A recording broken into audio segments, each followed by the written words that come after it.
ប្រវត្តិទូកងមហាទន្សាយតេជោសែនជ័យទូកងព្រះនាមមហាទន្សាយតេជោសែនជ័យគឺជាទូកដែលមានប្រវត្តិកកើតតាំងពីសម័យសង្គមរាស្ត្រនិយមមកម្ល៉េះហើយទូកងនេះនៅតែបន្តភាពល្បីល្បាញរបស់ខ្លួនរហូតមកដល់បច្ចុប្បន្ននេះហើយទូកងនេះក៏ធ្លាប់ជាម្ចាស់ជើងឯកចំណាត់ថ្នាក់លេខ1ទូទាំងប្រទេសរហូតដល់2ឆ្នាំឯណោះតើទូកងនេះមានប្រវត្តិបែបណាសូមរីករាយទស្សនាដូចតទៅ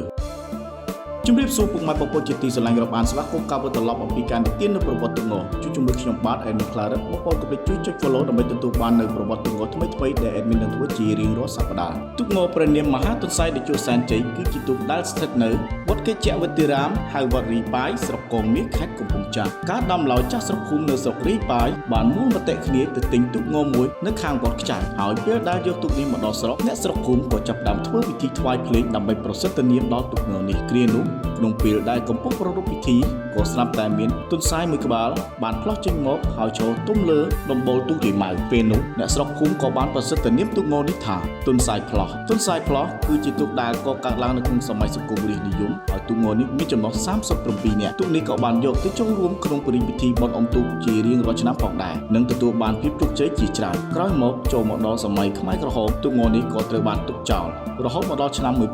1994ទូកងនេះក៏ត្រូវបានរៀបចំជួសជុលឡើងវិញនិងបានចូលរួមការប្រកួតថ្នាក់ជាតិសាជាថ្មីចុងរដ្ឋឆ្នាំ1997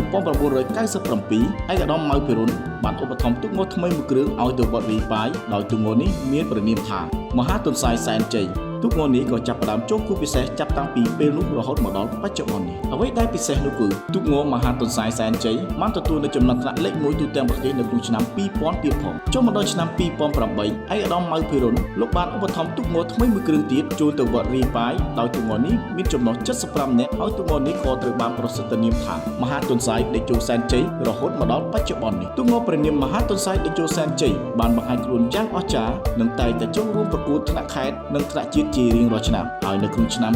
2023ទូកងមហាទន្សាយតេជោសែនជ័យបានយកឈ្នះនៅជើងខ្លាំងក្នុងការប្រកួតថ្នាក់ជាតិនារាជធានីភ្នំពេញមានដូចជាថ្ងៃទី1ទូកងមហាទន្សាយតេជោសែនជ័យបានប៉ះជាមួយទូកងសុវណ្ណរាជសីបន្ទាយមហានគរដោយទូកងមហាទន្សាយតេជោសែនជ័យបានយកឈ្នះទាំងពីរជើងថ្ងៃទី2ទូកងមហាទន្សាយតេជោសែនជ័យបានប្រកួតជាមួយនឹងទូកងរតនកុមារតេជោសែនជ័យដោយជាលទ្ធផលទូកងមហាទន្សាយតេជោសែនជ័យបានទទួលនូវជ័យជំនះមួយជើងនិងបង់ចាញ់មួយជើងថ្ងៃទី3ទូកងមហាទន្សាយតេជោសែនជ័យបានប៉ះជាមួយនឹងទូកងជ្រៃសែនឆាយវាសនាមានជ័យបារមីបឹងគ្រុំជាលទ្ធផលទូកងមហាទន្សាយតេជោសែនជ័យបានយកឈ្នះទាំងពីរជើងសរុបជាលទ្ធផលនៅក្នុងឆ្នាំ2023នៅរាជធានីភ្នំពេញទូកងមហាទន្សាយតេជោសែនជ័យបានទទួលនូវលទ្ធផលឈ្នះ5និងបង់ចាញ់1ហើយពីគណៈកម្មការទូកងថ្នាក់ជាតិបានវិតម្លៃឃើញថារយៈពេល3ថ្ងៃទូកងមហាទន្សាយតេជោសែនជ័យបានប្រើប្រាស់នូវថេរវេលាល្អជាងគេក៏ទទួលបាននូវចំណាត់ថ្នាក់ពានរង្វាន់លេខ1ទូទាំងប្រទេសនៅក្នុងឆ្នាំ2023ផងដែរបងប្អូនរងចាំមើលថាតើក្នុងឆ្នាំ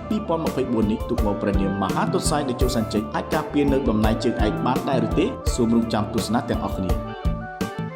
បាទសូមអរគុណពុកម៉ែបងប្អូនសម្រាប់ការតាមដានទស្សនាវីដេអូនេះពីដើមរហូតដល់ចប់ប្រសិនបើជាមានពាក្យលើសលួសខ្វះខាតដោយប្រការណាមួយក៏សូមអធិស្ឋានដល់រូបខ្ញុំបាទផងជួបជាមួយខ្ញុំបាទ Admin Claret នៅវីដេអូប្រវត្តិទូកងបន្តទៀតសូមបងប្អូនជួយចុច follow និងជួយ share ចែករំលែកវីដេអូនេះបន្តផងសូមអរព្រះគុណសូមអរគុណសូមជម្រាបលា